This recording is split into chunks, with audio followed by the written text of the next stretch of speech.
before I got married and had kids, I didn't know like the importance of making sure like you have like that strong relationship with God.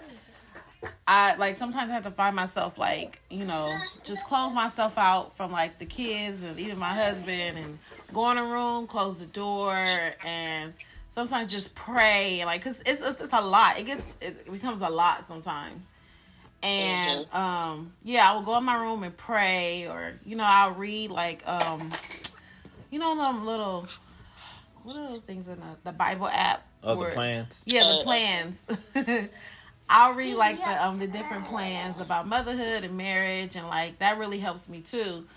It's not easy to do that, especially when you're constantly going to work, and I work overnight. So trying to stay up, making sure that nobody falls, making sure nobody gets hurt or whatever like that, and then at the same time trying to because I try to do everything at work because I have no time to do it at home.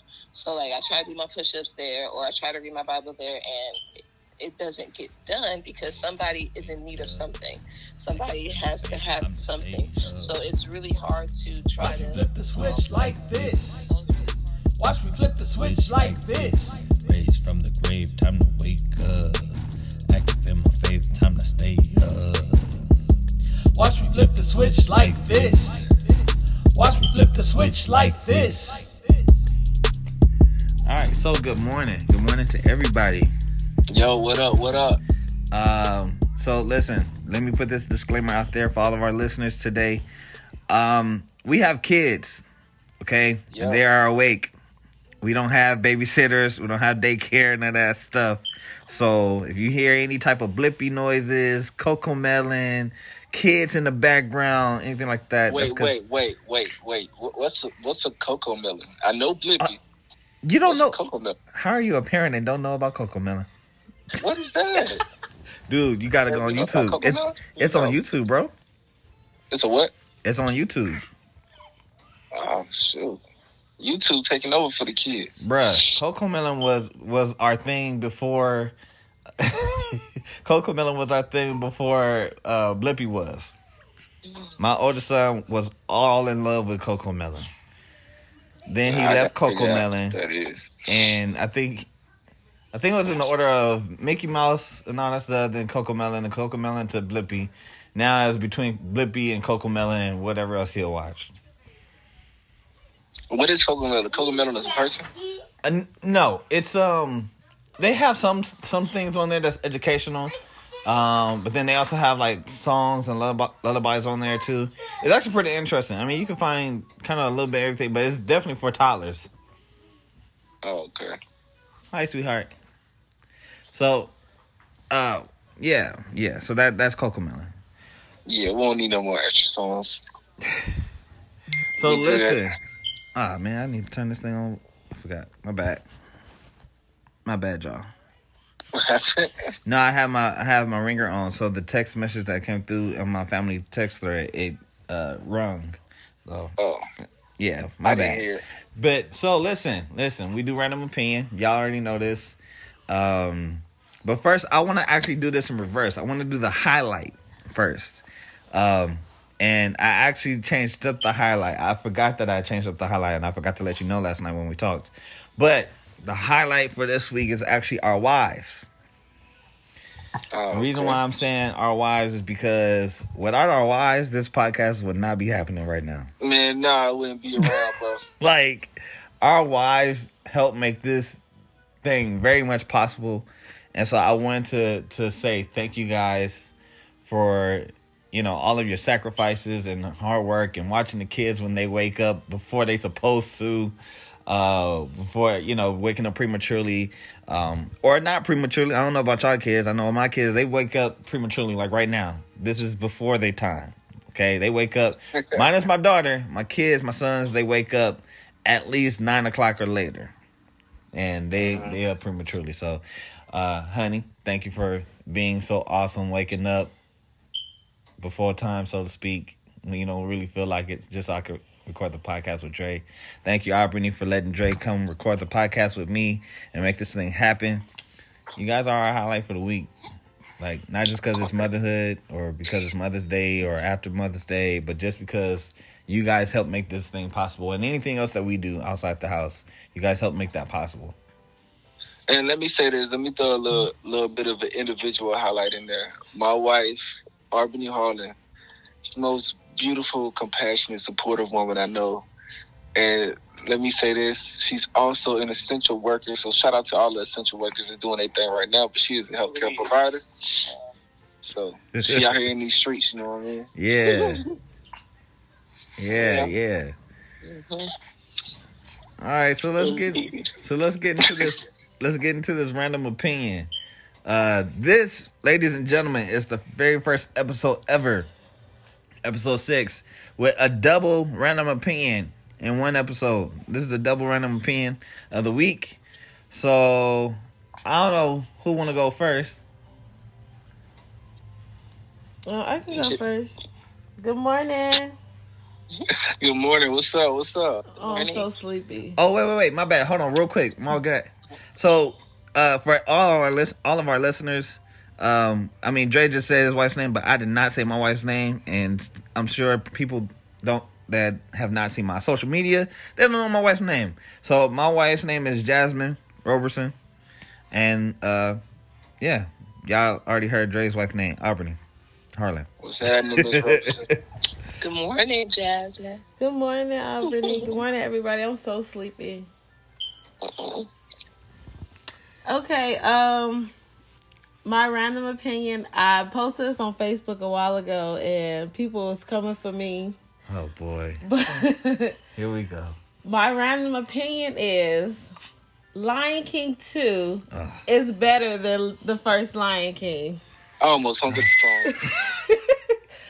Oh, boy. Bro, now, see, hey, I gotta live with this, bro. Okay, to me, I think the first Lion King is very heavy. It's very heavy for a kid's movie.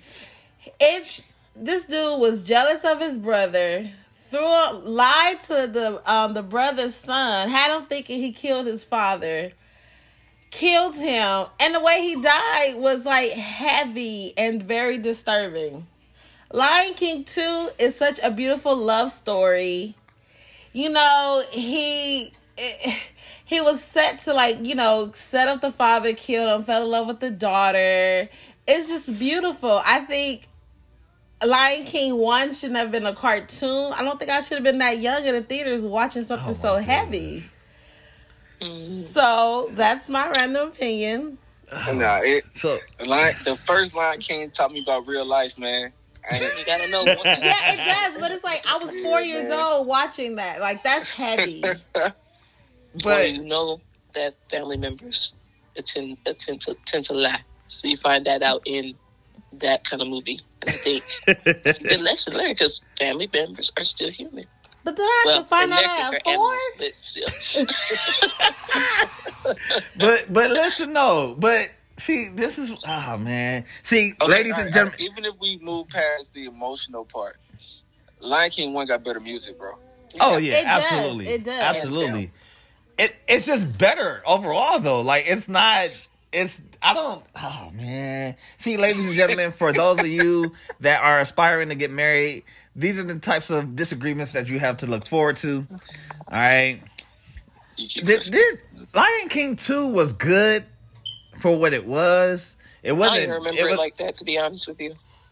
How do you know? It wasn't a memorable movie like that. You guys need to watch it again. I've seen it, but it was not when better last time have you watched it, though? With you, remember? Yeah. But I'm saying, even before that, I remembered it to the point, like, I knew it wasn't better than Lion King 1. Like, Lion King 1, you walk away from at the end of the movie, you walk away from that disturbed. movie. No, you do not. But you feel something. Right. Lion King 2, I feel like, and Lion King 2, I feel like, you know, love can conquer anything. I just feel like, you know, he fell in love with the pastor's daughter. They got married. He took over the church. Like, it was beautiful.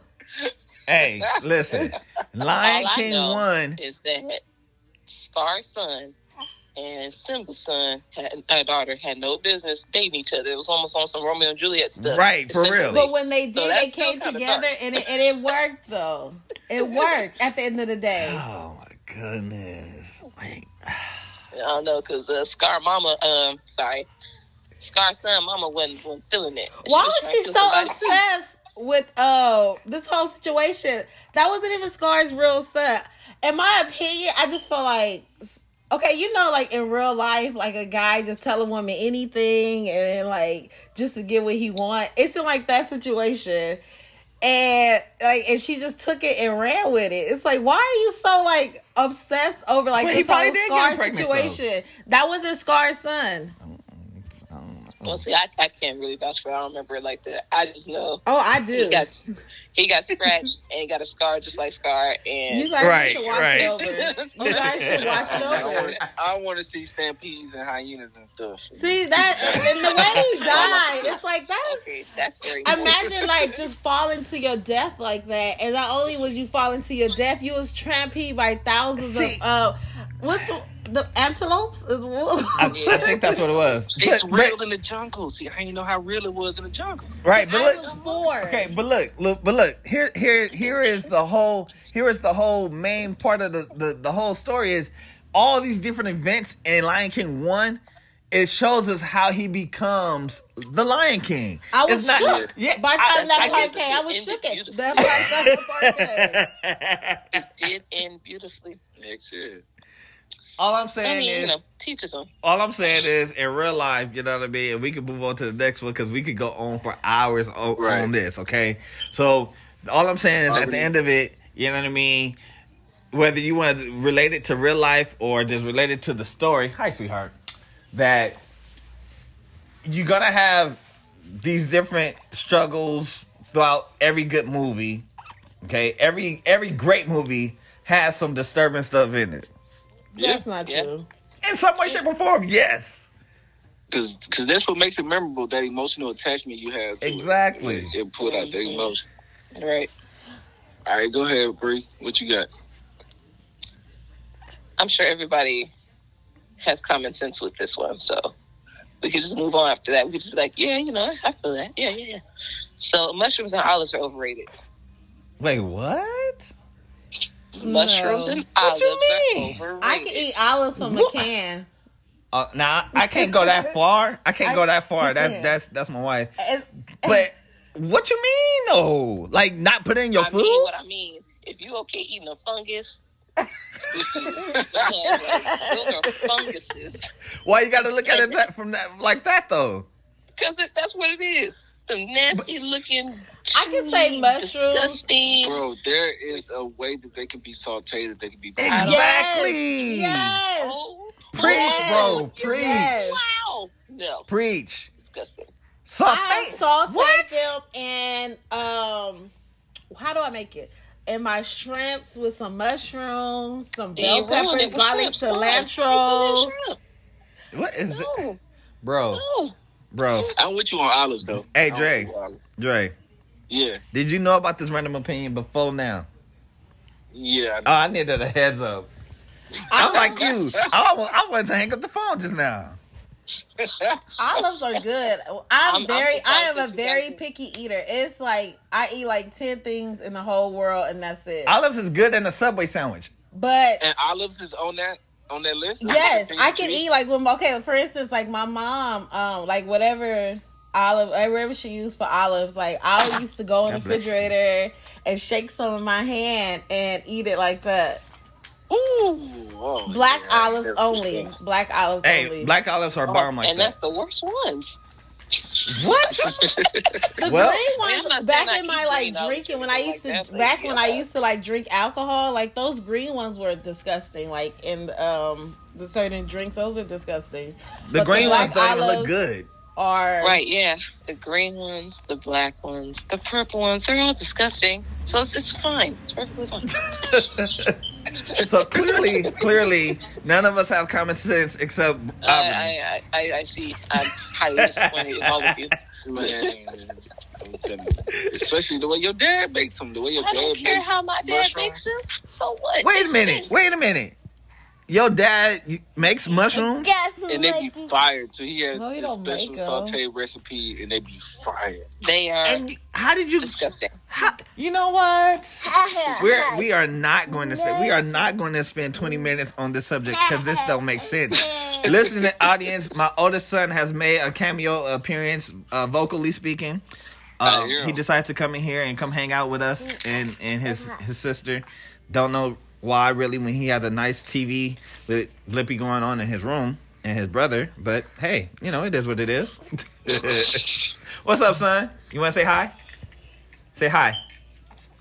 Say hey. No, that. Okay. All right. Well, right. He gives the silent treatment. So, listen, that was some great opinions. I'm gonna have to definitely. I'm looking forward to listening back to those. So let's get into it. This is actually our second episode in the MotherHood series. This is post Mother's Day weekend. We wanted to tap in a little bit more with motherhood. See, get some perspective, because I do feel like, me personally, mothers, I think sometimes maybe get misunderstood, or they're just things that we as men and fathers don't really have a good understanding about. And I just want to, get some more perspective. I think perspective is what helps us to get better with in our relationships. Right. So, Jay, you want to kick off the first question, or I can kick off the first question? How you want to do this? Yeah, I can go. All right, ladies. I would like to know, and this question is really because I see that the role of mother and wife is a very demanding role. They're both demanding roles. Mm-hmm. So I want to know, how do you keep your individuality while being a wife and a mother? Oh, I guess I'll go first. You guys don't have to. Don't go out at the same time. I know the formality thing. Choose. Okay. Well, Jazmine, you spoke first. Go ahead. Okay. For me, it was very hard because I'm a stay-at-home mom. So, because before I got married and before I got pregnant, I was a teacher. So, I had a career and I had a career, I was doing my own thing.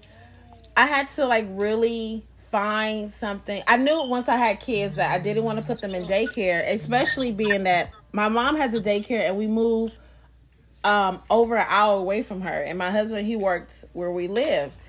So I had to really find something that I like to do. I had to really sit what is Jazmine like? What does, outside of her kids and take care of kids and husband, what do I like? So what I did was I purchased a camera. I love taking pictures. I purchased a camera, and now I'm getting into photography. I even did something for me, just something little, cutting my hair, and started my hair journey. I had to really sit and figure out what I wanted to do, because I felt like I kind of was losing myself in my family. Mm-hmm. So yeah, that's how I kept it. Just had to just self-evaluate and and ask myself what I wanted and actually go for it.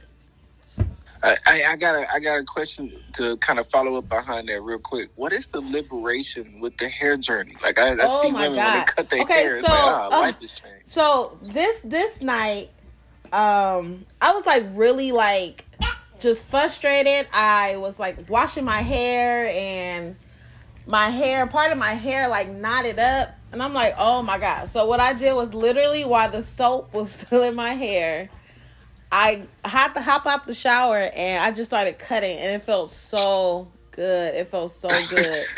I see people the women, they cut their hair off and they talk about how good it felt, and I called my mom. She was I did that too. It was so liberating.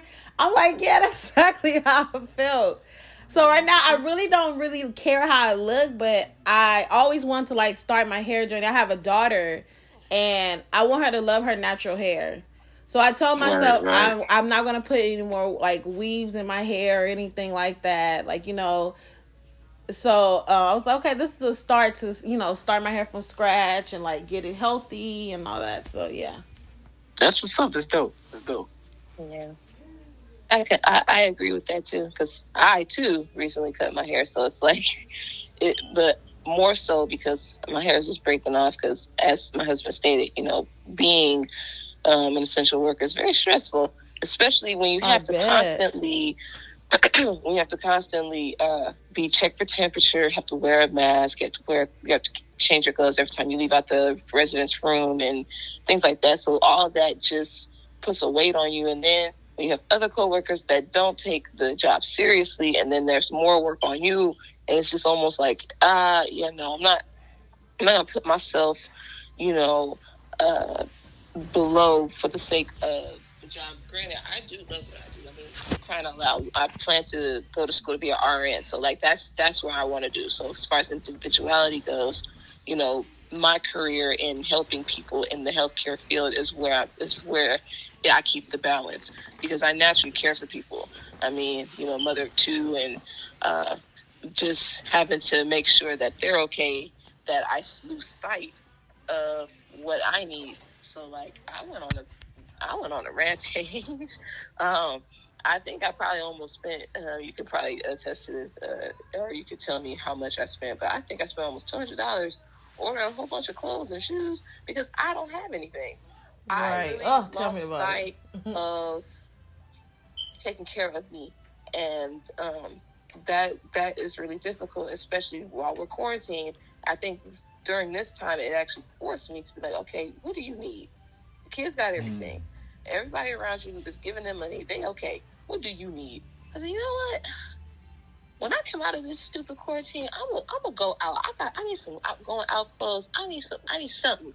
And I've been looking at wigs, all these different things. I'm like, man, I'm gonna do the thing. Like, forget it, So, so like that's one thing is for me too. And then also trying to continuously keep up with my individual times with God, because I think a lot of times the individuality part of it all comes from the person that gave it to you, or should I say the being that gave it to you, which is God. So if you're not communicating with Him or talking with Him, I feel like a lot of times you lose sight of who you are in that aspect. So like I need to have that too. If I don't have that, then my spiritual man is like messed up. So that's one of the reasons why it's really important to keep that balance as well as your self. So yeah, there's that. And I can really relate to the doing stuff for yourself. My husband literally will like have to beg me to buy things for myself. Like my kids walk around so fly. My sons be fresh. Like they got all kind of shoes. My daughter dressed better than me, and she's only 5 months. And I walk around with the same stuff. Yep. And I think it was a little before the quarantine. I actually was like, you know what? Like I went on the site that I used like years ago. That's how long I shop. But I went on the site and I actually like purchased things for myself. Mm-hmm. And it was like, and I still felt like a guilty, like, oh my God, like, okay, well, let me get Rye. I call my daughter Rye. Let me get Rye a dress.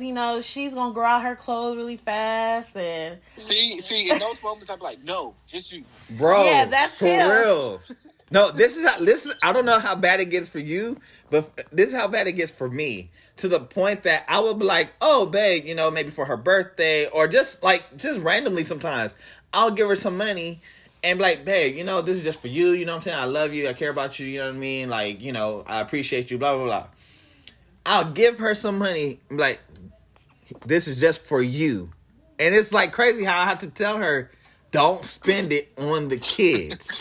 Like, it's like, if I don't tell her that, she thinks in her mind, oh, yeah, okay, so I'm going to go. It's like the first thought is when she gets money for her kids. And that's not completely bad, but I just feel like you got to still remember yourself, too.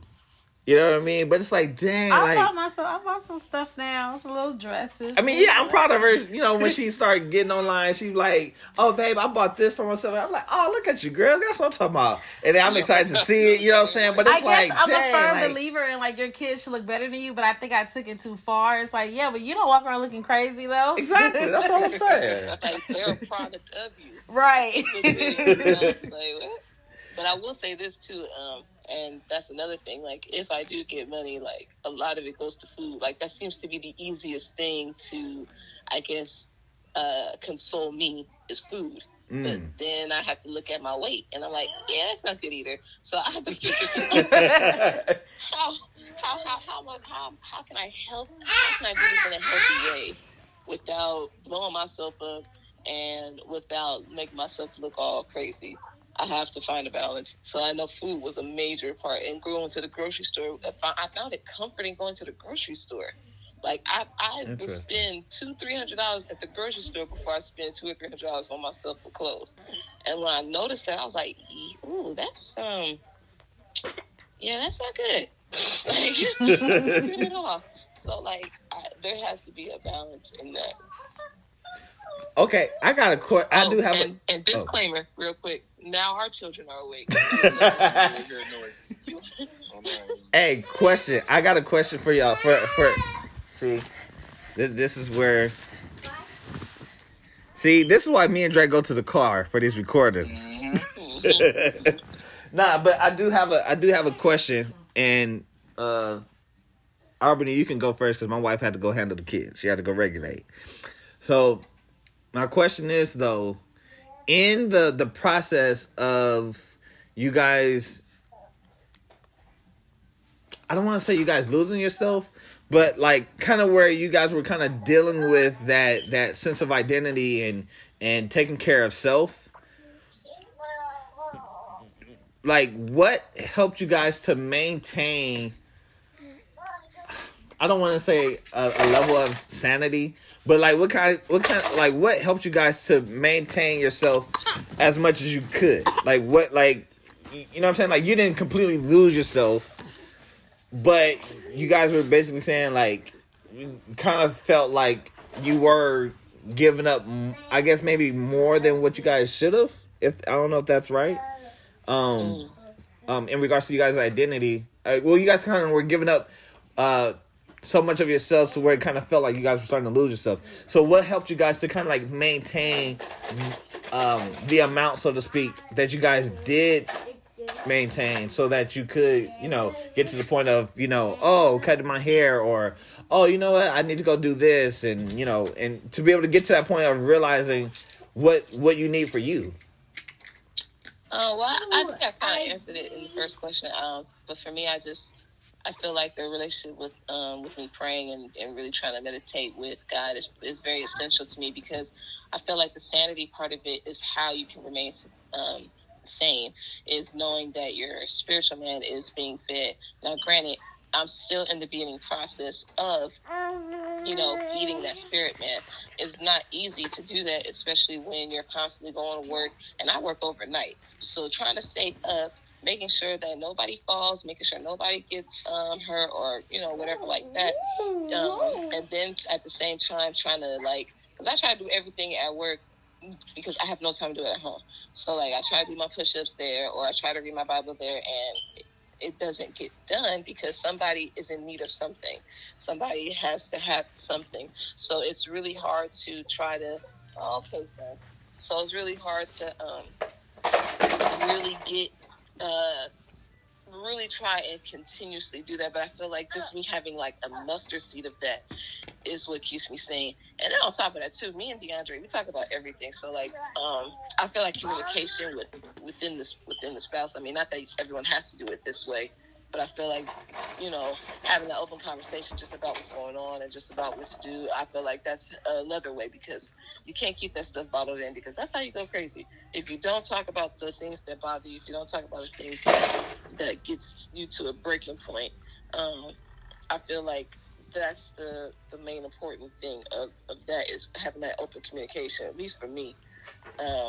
So that's mainly how I can maintain it. Is just keeping my spirit man fed as much as I can, whether it be a mustard seed or not, or in abundance, and also just constantly talking to DeAndre about things that I go through. Yeah, man. As husbands, man, we gotta be outlets. Oh yeah, I definitely agree. I definitely agree with that. What you over here doing? What are you doing, son? This is about to be a. Yeah, this is literally a family podcast. This is a family podcast today. My son's over here counting. I can piggyback off of you and agree with that as well. Before I got married and had kids, I didn't know like the importance of making sure like you have like that strong relationship with God. I like sometimes I have to find myself like, just close myself out from like the kids and even my husband and go in a room, close the door, and sometimes just pray and like, cause it's a lot. It becomes a lot sometimes. And I will go in my room and pray, or I'll read like them little what are those things in the Bible app? Oh, the plans. Yeah, the plans. I'll read like the different plans about motherhood and marriage, and like that really helps me too. And then like also. Oops, sorry. I'm trying to lock the Yeah, and then like also I like reality TV. So I'll go in like the room and also close the door, watch my reality TV, and just get time for myself, because if you don't find time for yourself, it does get very overwhelming. And it's like you love your family, you love your husband, you love your kids, but sometimes it can get overwhelming doing the same thing every day, all day. There's no breaks or anything, so I have to like force myself to take a break, because like you said, like you will go crazy. You will. Yeah, it's important to have some form, and I think that's another thing too, like the importance of solitude. I think I don't practice that enough, but like you have to have some time of solitude to really like gather your thoughts and really try to figure out, okay, like how am I going to maintain this day or this week or whatever. And she brought up a good point. Jazmine, let me ask you, how do you deal with that? Because a lot of times I have to tell my wife, like, hey, be alone for a minute. Like, like go for a walk or go somewhere without me or the kids. Like, be by yourself for a minute. Because I know, like, it's those long times where you can really filter out all your thoughts. You know what I mean? You can really connect with yourself. So, do you get a chance to do that? To, like, be alone? Yeah, I go to the mall. Before the quarantine, I like to go to the mall. Even if I don't shop, I just go to the mall and just walk around. And it is a struggle. It is a struggle for me to like go out and do things by myself, because I struggle with like guilt. It's like, like they don't want to be in the house either. But I started to like, I remember one day I was so frustrated. And I was like, you know what? I hopped in the Uber. And I just went to the mall and I was just walking around. I think I was pregnant. I was out of breath. And I was like walking. My feet was hurting. But it just felt so good to just get out. And I was going through different stores. And it just felt good. Even though I was out of breath, pregnant, and, but it just felt good to just get out. I don't, yeah, that's just basically what I do, like just going to the mall and like things like that, or even just like going for a walk. There's a TJ Maxx like around the corner. I'll go for a walk and go in there and see what they have, get something for me or get something for the kids or whatever. But yeah.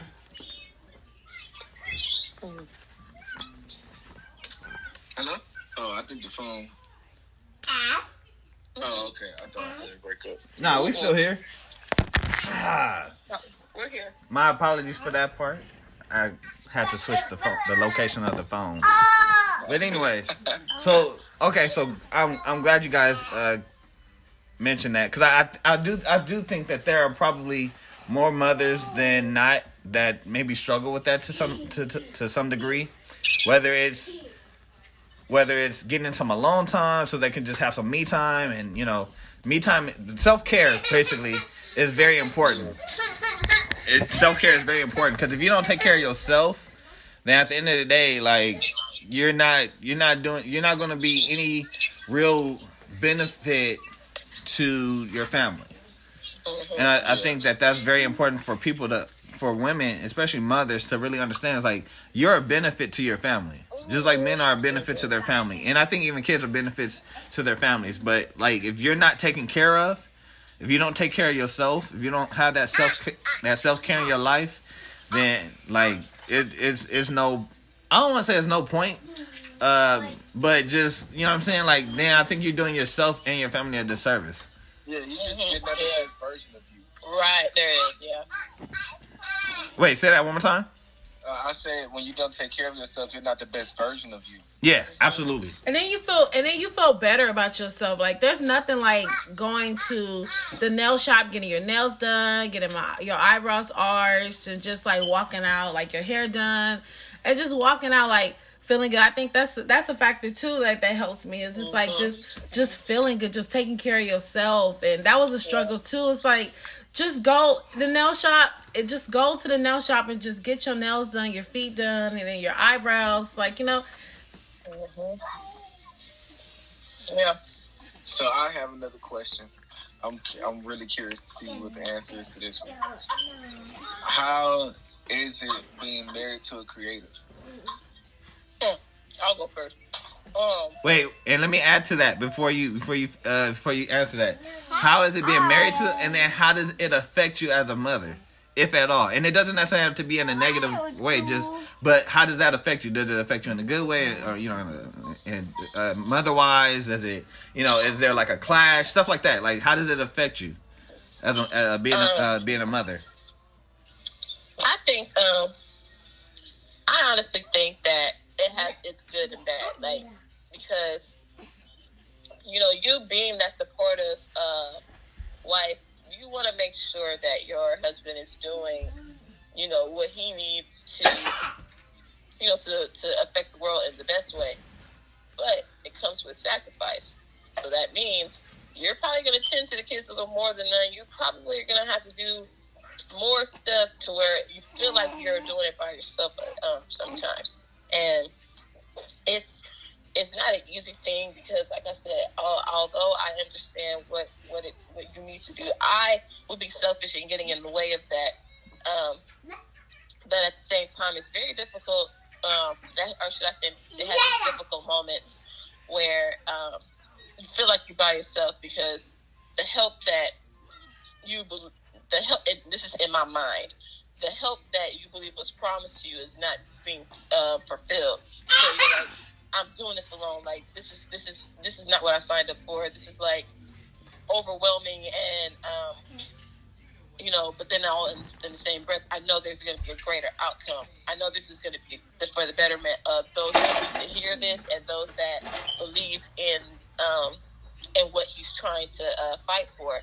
So that's the one thing that why I said it has its good and bad, because I can't say that it's all bad, because for what is being produced and what's being happening in the midst of it. All along this journey, God has been showing out in the best way. So that's why I say, like, this kind of thing helps me, realize the real importance of it, so much so that maybe instead of just watching him just do this alone, maybe I have some ideas. Like, I noticed a lot of the stuff that Dre does, like, I incorporate some things. I'm not saying he takes everything that I say, but he values my opinion a lot. A lot of the stuff that before he puts it out, before he does anything, it comes to me. So it makes me feel like, okay, I'm a part of this. So then that's why I say, like, those are like the good aspects of it, because I'm not entirely just alone in this role while he's just doing his thing, but it's like it's an involvement, it's a partnership. And so whenever he does that, I feel like there's a sense of purpose, like, oh, you really actually believe that I'm a part of this with you. So then that helps me. and where he can get into where he can, help me with the practical things, which is the children and the cooking. Well, the cooking not so much because I'm not saying he can't cook, but I know you're not saying. Whoa. Hold on there, partner. Is there a little competition in there with cooking? But, I don't want him to have to feel like he has. If he wants to, then that's great. But but then there's other parts of it, like because I work. Okay, all right, okay. Wow. These kids, man.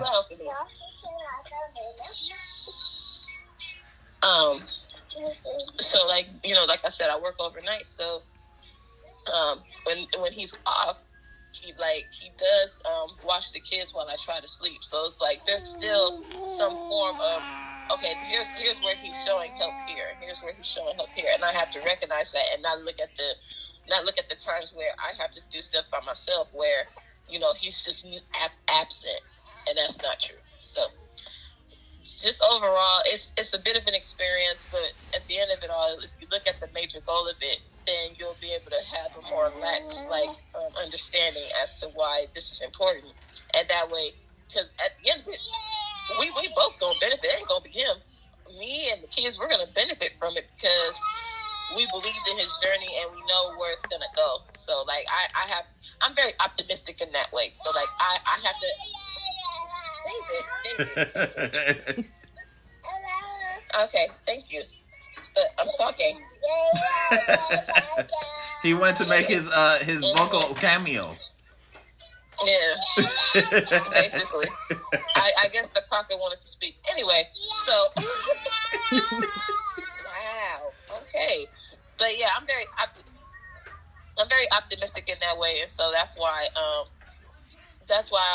always know, because God has always, without fail, shown me that He'll provide, and He's been doing so. So that's my take on that.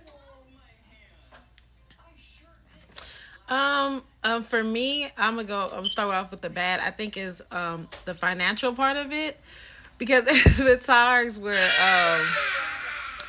it would be like things that you in order to make money you have to spend money, and it'll be times where it'll be like extra money, but it's like, dude, not extra money for that. Like, we can use it for other stuff. But so for me, it's financially. I don't really have like a. He records like with the kids and like stuff like that, but I think like it's just financially, and I think that's like a big factor because we're not rich. We whatever money that we have, like it needs to be saved up as much as possible. So I think for me, it's just the financial part, and then like you said, like how your husband gets input from you, like mine does the same as well. Like I'm like his little low key producer on the side. No, for real, like for real. And then he recently started a business. What is it? Production. Yeah, a production business. So one of his clients, they have this video that she's doing with her father and all that stuff. So it's fun to help him like with that, because it seems like it's our business. Like even like me getting into photography, like he wants to include me with the photography. Like you can do the video, you can take the pictures, because like his clients was doing that. He didn't have a photographer or videographer to do that. So like he included me, and it's like you can do that, and you help me with that, and even with the videos. He'll run it down with me, and I'll be like, she should do this, and, tell her dad to do that, and just like that. So, and he really, takes how I feel into consideration, even, he'll use it, and it's, that's cool to see him actually using something, especially for his business. Little old me that has, I don't know anything about that. He went to school for that, and it's, to see him use something that I, came up with, it's really cool. Mm-hmm. I'm sorry, I'm not really a talker, so it's my a little short. Hey, I will say too, I appreciate my wife for coming on, because like she said, she's not really a talker, so especially a public speaker at that. So I appreciate you, honey, for definitely coming through. Say the same thing about Aubreny, but she a talker, just not publicly. I don't talk like I've gone to my church for I think over 11 to 12 years, and I only spoke on a mic twice. And that's because my husband asked me to read the scripture for youth day. And even that, I was like a nervous wreck. I'm a praise dancer. I can get up there and praise dance, like shut the house down. But when it comes to speaking, I cannot. And to be honest, I didn't even think she would actually agree, but I just wanted to see if she would actually come on, because I just want to really tap in with this motherhood. With this motherhood piece. But that goes to like being supportive. It's like if he asked me to do something, especially like this, it's like I would never say no. As much as like only thing I just ask for is like, please don't put me on camera. My eyebrows are a mess. My hair appointment is next week. Right. You're on audio. Praise God, because I don't look like somebody's wife or mother right now. Praise God. That's all I ask. Like, please don't do me like that. You like, oh God, like. Hey, nah, the compromise is real though, and I'm cool with that. I ain't even tripping. You know what I'm saying? Like, I'm down for the compromise. So question. And this one is kind of heavy. I don't know how much you guys might want to actually kind of get into this part of it. But did you guys ever have to deal with postpartum depression? And then if so, it's actually a 3-part question to this. You know, what was it like for you? And then how difficult was it to deal with it on a daily basis? And then how bad did it get for you? And you guys can answer that, according to however you guys feel. Like, if you don't want to go that deep, you don't have to go that deep. Because even though that's a very common thing with mothers who give birth to kids, at the end of the day, like, that's a very sensitive topic. So I don't want you guys to necessarily be, uncomfortable with the conversation. Do you mind if I go first? Oh, go ahead. Okay. See, I struggle with. Since I was 19 years old, I struggle with depression and anxiety as it is. So imagine tacking that on with postpartum depression. I dealt with that with 3 of my kids. So I'm going to go with the first one. The first one, after I had my oldest son, I didn't know anything about postpartum depression. I didn't know what was wrong with me. I was recently married, and I was happy. And then right after I had my oldest son, like, I couldn't stand my husband. Like, his presence, like, annoyed me. And, like, he would kiss me and I would cringe. And I didn't understand, like, what was wrong with me. And I was, like, overly obsessed with my child. I wasn't, like, getting any sleep. I would literally wake up, like, every 10 minutes and, like, sit up and get, like, 30 minutes sleep, like, here and there, and be, like, hovering over my child, just, like, watching him, like, sleep, and I'll be, like, crying in the bathroom. And it's like, I know, like, I struggle with, like, depression, and I know how to, like, like, how to handle it, and because I've been going through it for so long. But with this, it was different. I didn't understand it, and I had to reach out for, like, help, because I knew something was wrong.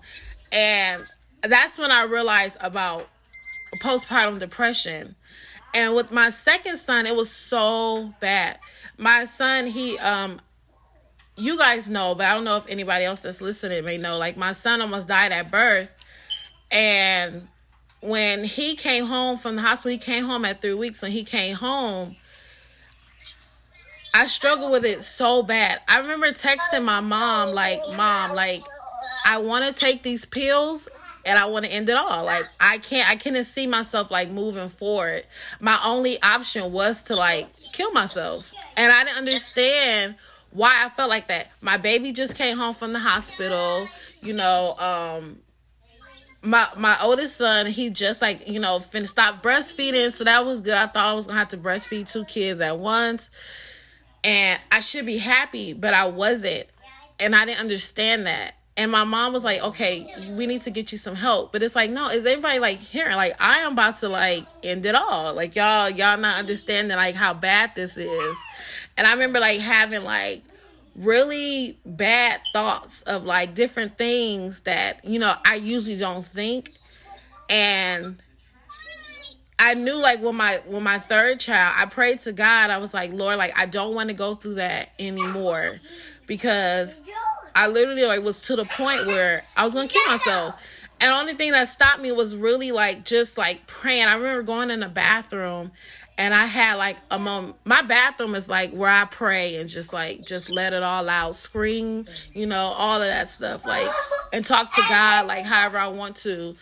And I remember going in the bathroom, just crying out to God and, like, asking him, like, just I need help this time, because I already struggle with the things that I struggle with, and I don't want to go through that. I want to live for my kids. I want to be here, for my family, because I'm very close to my mom and my sisters, and, like, if I do that, they wouldn't know how to handle that. So I went to the bathroom and I prayed to God. And with my daughter, I struggled with it a little bit, but it was like, it was something I could handle. I knew, like, where to go. Like, I knew to talk to God, and, like, he helped me through it. But postpartum depression was, like, something that it's something I struggle with really bad. And it's something that even to this day, like, I still don't clearly, like, understand. It's like, how can you go from the happiest moment of your life to, like, just feeling like, just empty inside and just overwhelmed, and, you having all these thoughts. So, so yeah, that's my experience with it. Hello? Yeah.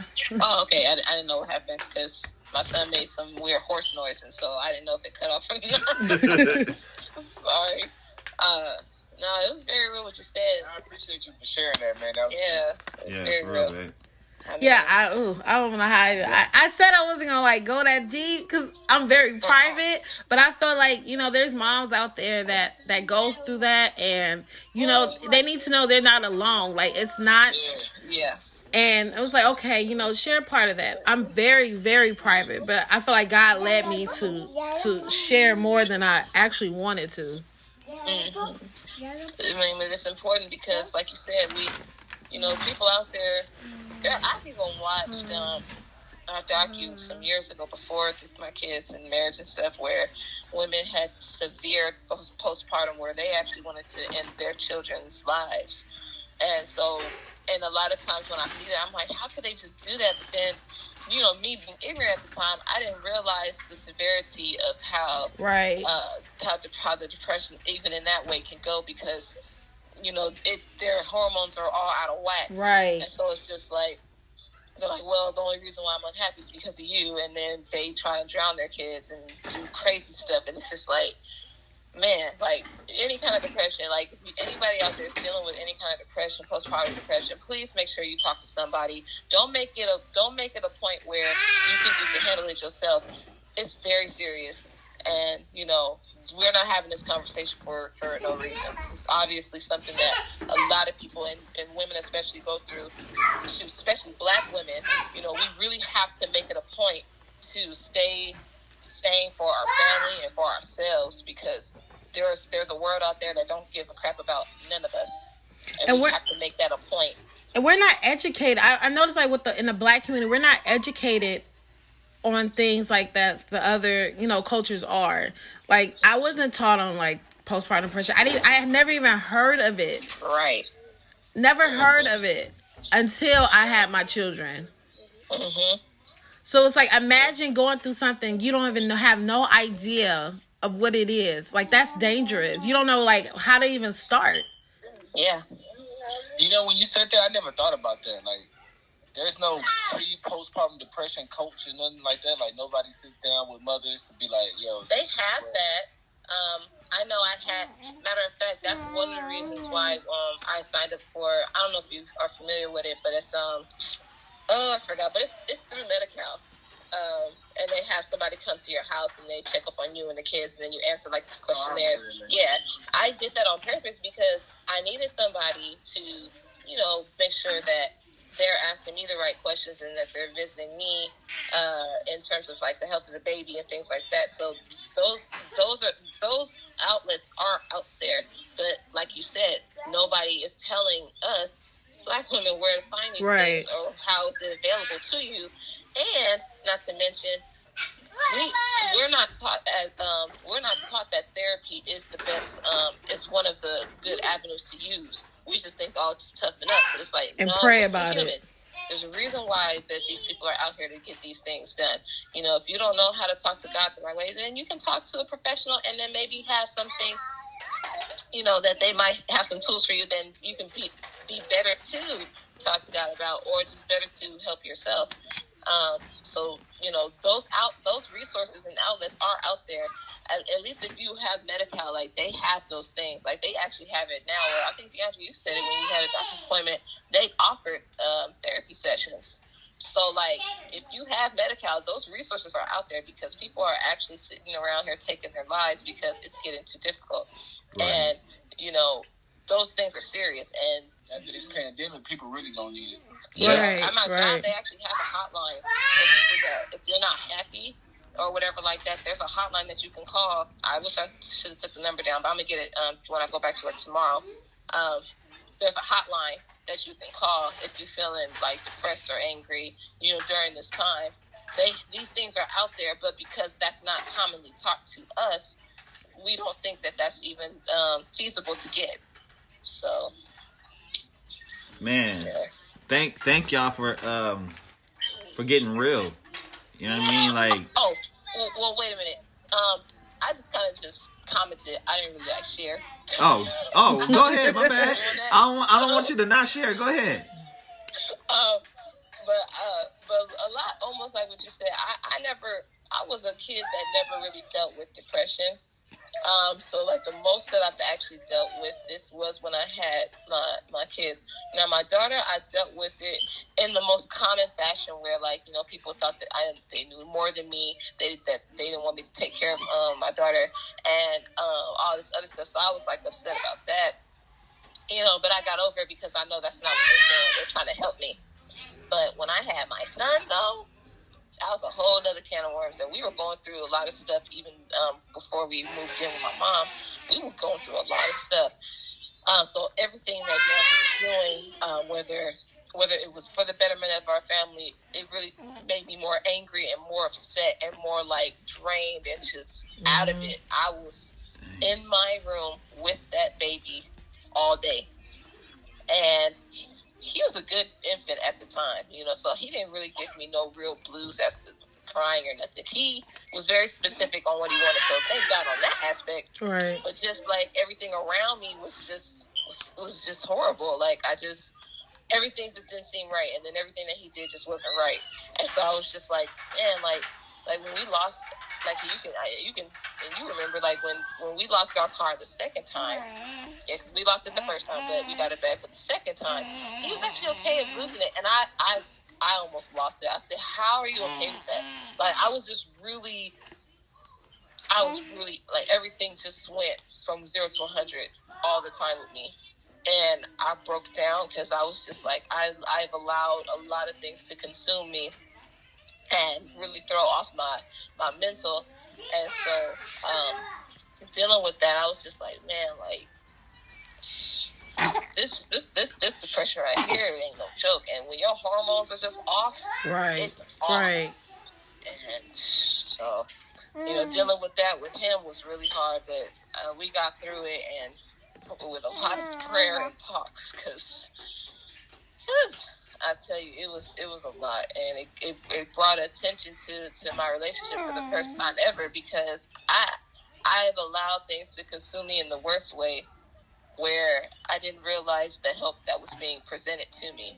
So that's why even when I stated prior, like, you know, please make sure you talk to somebody, because there's no harm in talking to somebody that can help you from making bad decisions. Right. Right. Yeah. Absolutely. Man. That's that. Thank y'all for the realness, like, for real, because I think that's one thing that's really common in black culture is we're taught, like, you pretty much don't say nothing. And you know pray what I mean? about it. And pray about it. Right. And pray about it. Like, you just kind of, like, whatever happens in this house, stay in this house. You know what I mean? Stuff like that. Like, basically, you got to keep silent. And it's like, that doesn't really help anybody's situation. So with mothers, it's like, how are black mothers especially supposed to advance and progress in life if all they're told to do is basically keep it in the house, don't say nothing, keep silent. You know what I'm saying? Like that's not gonna help you guys' mental health, emotional health, spiritual health, nothing. It's just, you know what I'm saying? Because even realistically speaking, it's even basically telling you don't even say nothing to God.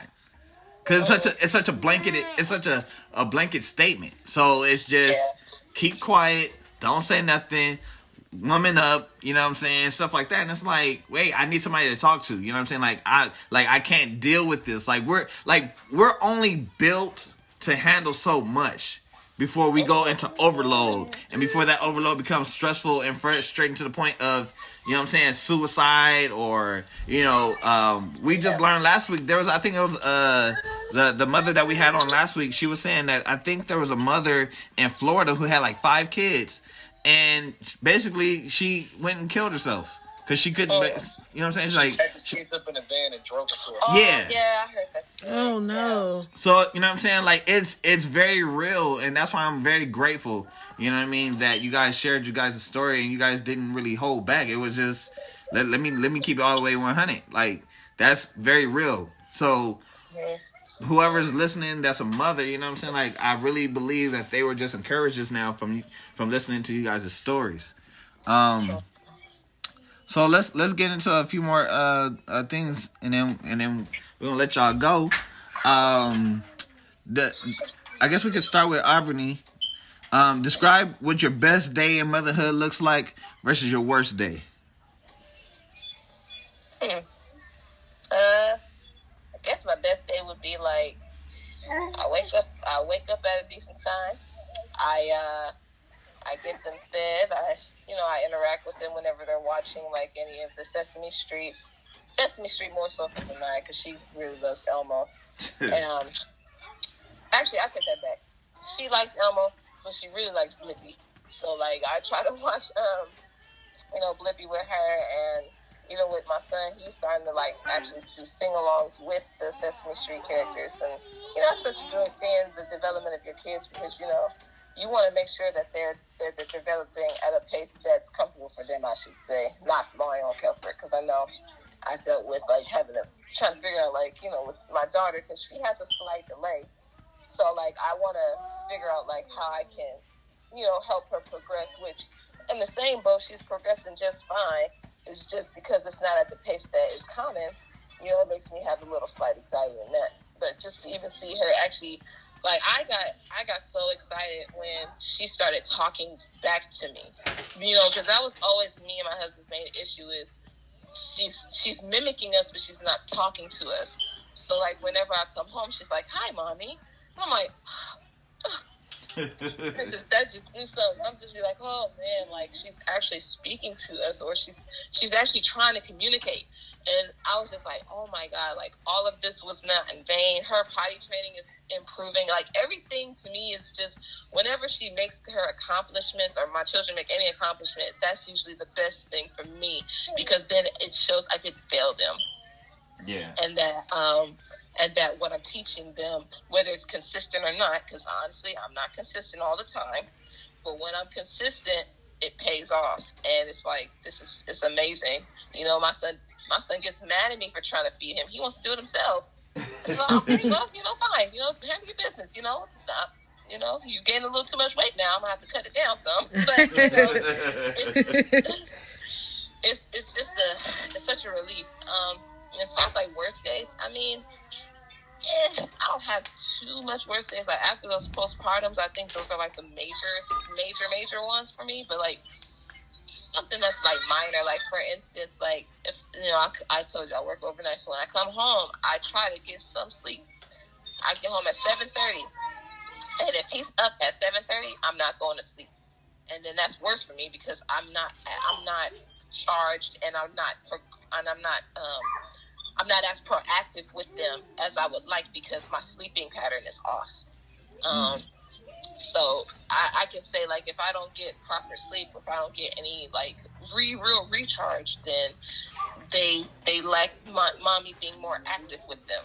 So that's not good for me, because I honestly don't like the shift that I work because of that. It's like, oh, you got the whole day to yourself. I'm like, yeah, and 6 to 7 hours of that you sleep. you're not really like giving your kids or even your spouse or even yourself any real time. Yeah. And it's like that takes a lot. So if I have any worse things, it'd be that. Like I wish I could switch my schedule, but this schedule works for the betterment of like my husband going to work and having the kids be watched by me, where babysitting is not required all the time. So it helps in that aspect, but I wish it was different because I don't like having to fall asleep on them and then just having to watch Sesame Street while I'm trying to rest. And you want to interact with your kids. You want them to know that mommy is actually here to watch you grow and stuff. So I would say that'd be my worst thing. For me, my best day looks like my kids waking up in the morning without crying. My son is like obsessed with this yellow ball, and he goes sleep with it. He holds it every day. He walks around with it. And part of my best day would be that he wakes up with his yellow ball in his bed with him, and we don't have to look for it. Right. It will be also like them. My kids struggle with like they're very picky, and I think they got that from me. So it's very hard and like frustrating to like feed them different things because they only want to eat the same thing. They only want to eat the same thing. So what I do is I have like this powdered multivitamins, and I put it in their juice, and I stir it around. That's the only way they'll get like all the things they'll need, because they won't eat fruits, they won't eat vegetables, any of that. So fruit? Wow. Yeah, they won't. So that's the only way they'll get vitamins. And my oldest son, he knows like something not right. He'll smell his drink and he won't like drink it. So it's like so part of my best day was for them to eat whatever I cook or to drink their vitamins. Also, I teach my kids from home. So my best day with them to sit at the table and I can get through my lesson with them. We can have fun while doing it. And they're not arguing. They're not fighting over what color the marker they want or anything like that. And and just like you said, like interacting with them and having like cause sometimes I get tired. I I'm a stay-at-home mom, so imagine just doing that every day. Yeah. Sometimes like I get tired and like I have to like find the strength to like interact with them. Like after like I do my lesson with them, they want to play. So it's like I just to get that strength and like that motivation to like interact with them every day. Yeah. My worst day of motherhood will look like I would say everything that the opposite of what I said is my best day. I guess that would be my worst day. Yeah.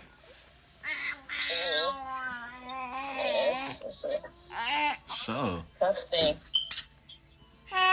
So. Okay, so. Oh, wait. You got another question? No, go ahead, Dre. Yellow. Okay, so I did ask. I had two questions that were kind of similar, so I'm gonna see if I can combine them. But you did ask what it's like being married to a creative. Now I want to know what is it like being married to a minister. You guys are married to people who are heavily involved in church, and I kind of want to know what is that like, and how do you plan on moving your kids up through the church? Like, how do you plan on having a relationship with the church with your kids, a healthy relationship? Oh, I guess. Oh, okay. Oh. No, go ahead. It was silent, so I was like, I guess I'll go first. Why do you have this empty cartridge? Anyway, you know what? There's so much going on in this thing we call church that I really have to learn the real perspective of that. Not to say that I am, against going to church or anything like that, because I'm one to go every chance I can. But I think the healthy way of having them grow up in that is making sure that they understand that they are the church, first and foremost. Mm-hmm. They are the ones that bring the people to them.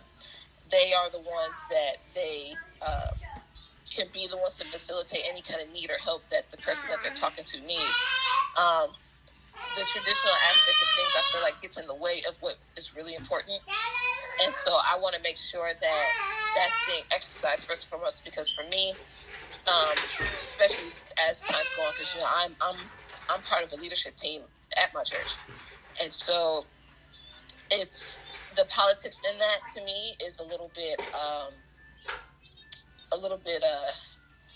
like, I don't know how to phrase it, but to me it's just kind of, it makes me look at it in a way like, okay, my children need to understand this in depth. Like, everything's not such a blanket statement. If you really pay attention to a lot of things that go on, and things that are more prone to, it's more about what Jesus has done and said more so than what we're saying.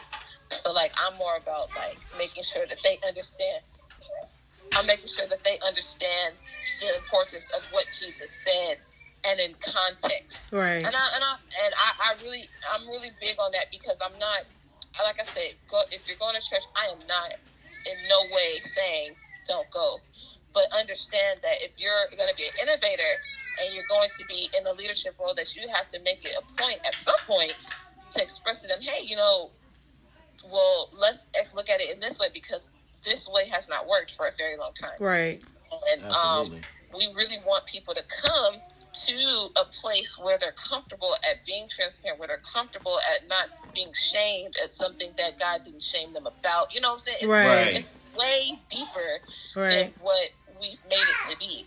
So that is very important, that I want my kids to see, is that they have a real understanding of what church really is, and not just a place to go to every twice a week or however many days, depending on what kind of belief system it is. Because I feel like that's very important.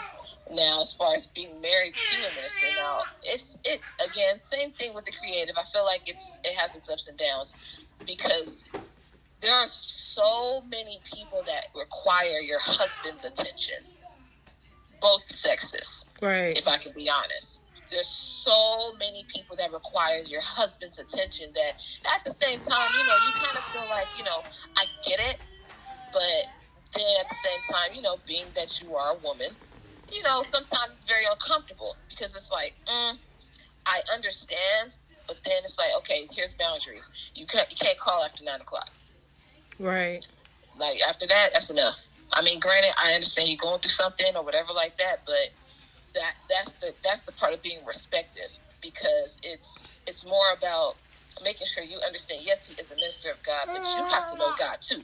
Like, you gotta understand that he is there to give you some guidance, but he does not replace in you talking to the Lord. And that's a husband as well, though. Mm-hmm. Huh? I said that's a husband as well. Yeah. Give me a call. Exactly. Girl, I hear it.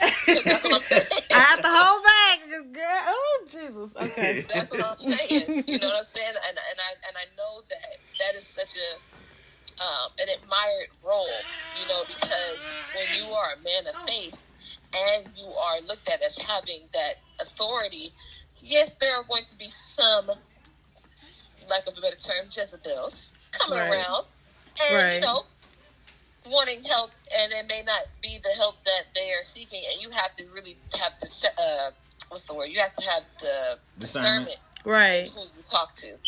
And granted, he has not had those major ones, at least as far as I know. Thankfully, I haven't had any real major things. I'm just saying, just in a general sense.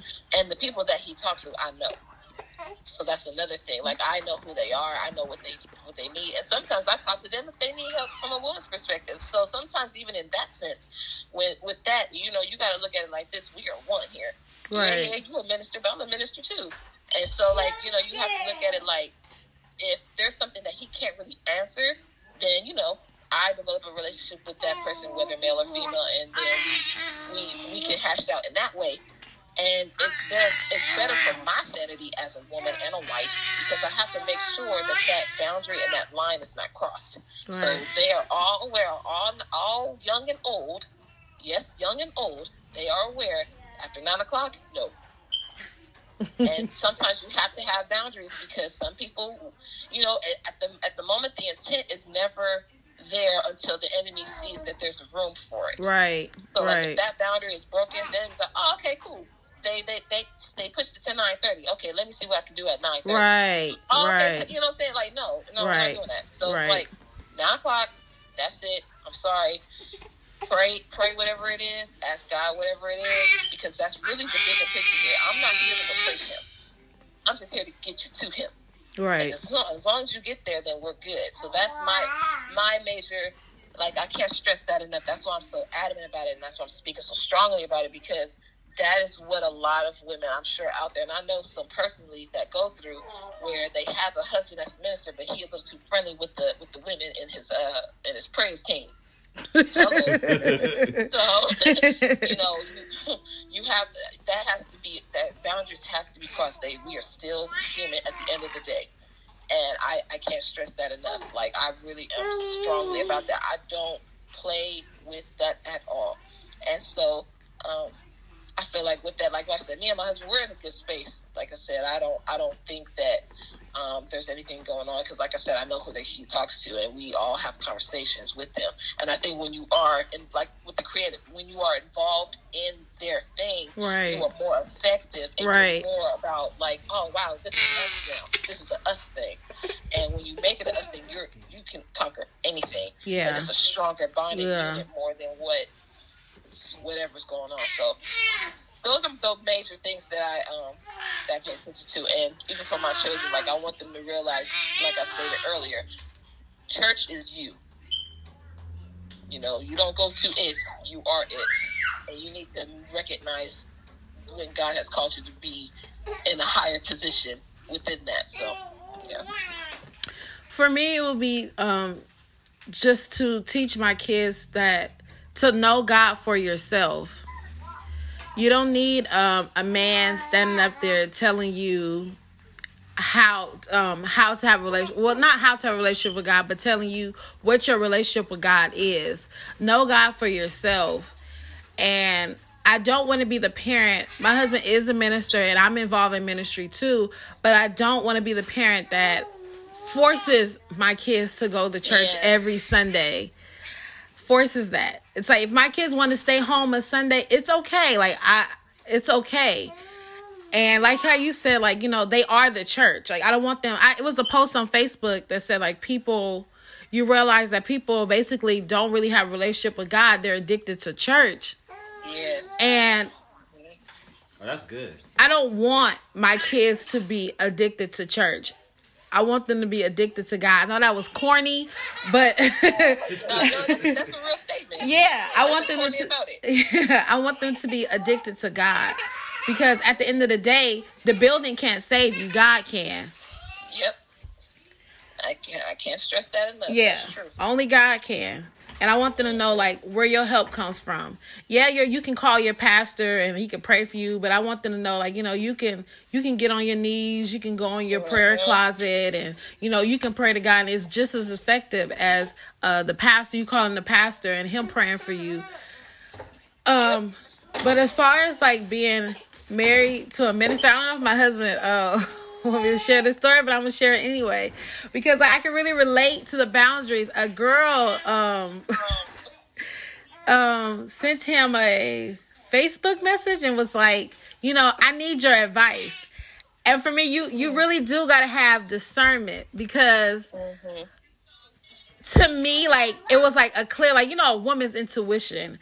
It was like, girl, you don't need no advice. and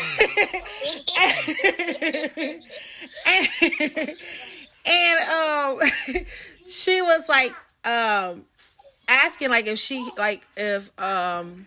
he can talk. And my thing, she was like, because it was too much to type out. And my thing is, you didn't even acknowledge, like, first off, this is a woman that didn't have his number, obviously. She was on Facebook Messenger, and So basically, she was asking him like to talk outside. So that means that he'll have to exchange numbers with her and all that stuff. And it's hard as a wife to not pop off. Do you hear me? Yeah. Because Jazmine in 2013 would have popped off. And it's hard, like, as a wife and married to a minister, the things that, you know, that's when you pray. And, you know, and you ask God to, like, you know, to hold you. Because it is, like, things like that you have to go through. And it's clear as day that their intentions aren't this, but it's like, are you going to continue to, like, tell your husband, no, this, that, no, because it comes across as, like, you know, your husband is in ministry. So it's like he's going to have to deal with women and things like that. He's going to have to, like, pray for women. He's going to have to, like you said, like how they, like how he gives spiritual advice and things like that. But it's just hard because it's women like that you know as a woman that their intentions aren't to get the help that they're claiming they need. It's for something else. So it's like, that is very hard, and that's when prayer comes into place, because you can't be popping off and ready to snap and, you know, and going off on everybody, because after you start to look crazy, and you know, after you represent your husband at the end of the day too as well. So it's like, whew, prayer really come into place. I hear all of that. Because that's a thing, you know what I'm saying? We don't mean to be territorial, but that's just the reality of it. Like, you know, we don't want anything threatening what God put together. Right. And, you know, we don't know the people's intentions on why they want what they need or whatever, and the time frame. Like, even with that, like you said, why would they message you on Facebook? I don't know. Why would they want to have a phone call outside of that? Why can't you just type whatever? Yeah, I get all of that.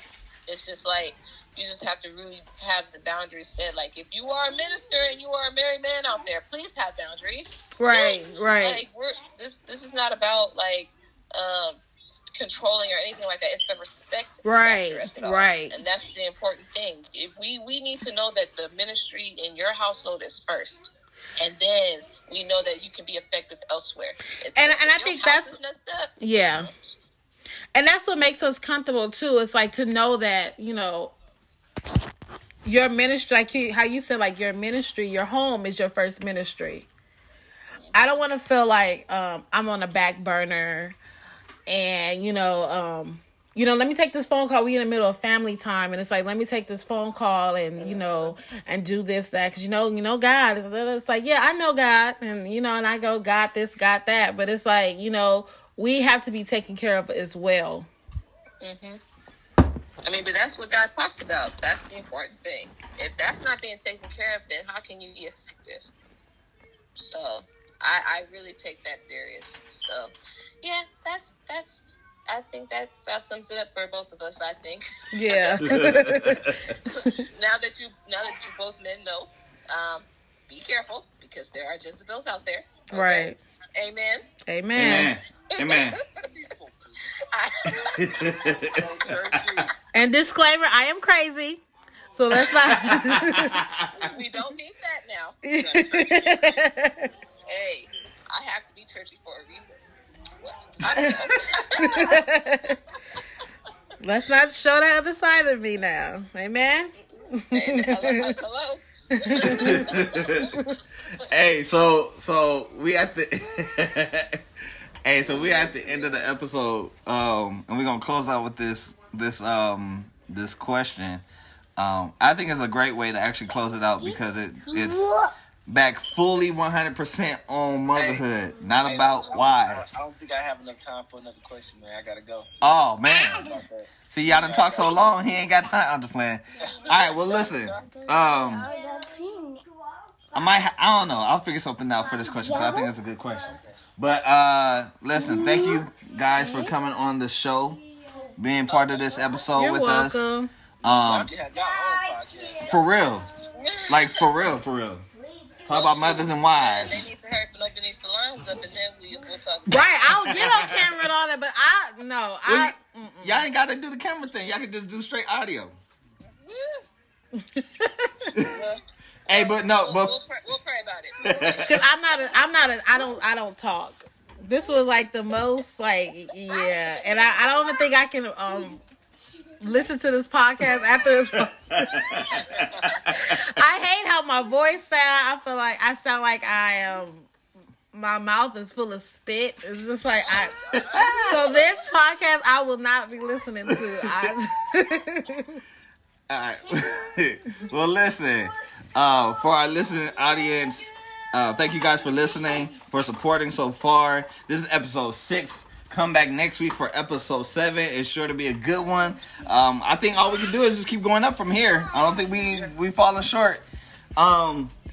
Also, subscribe to the Apple Podcast. On Apple Podcasts, flip the switch. And leave a comment. Leave comments, leave reviews, leave ratings, leave all of that. Give us some 5 stars. Y'all know this 5 stars. Stop playing with us. Y'all know this 5 stars. Quit playing.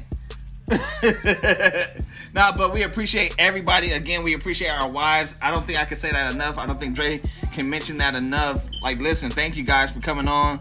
I don't think either one of y'all really are speakers. So thank you for pushing past and stepping in to this arena for us and with us. And with that said, this was also Family Day. Yeah. So with that said, thank you to our children for making their vocal cameo appearances. All 5 of them. All 5 of them. Like this. And with that said, we're gonna talk to y'all later. Drake, y'all enjoy y'all day today. My name Ray Flipper. Watch me flip the switch like this. Watch me flip the switch like this. I flip the switch ever since I put the emphasis on the infinite. Took my pain, flipped that in the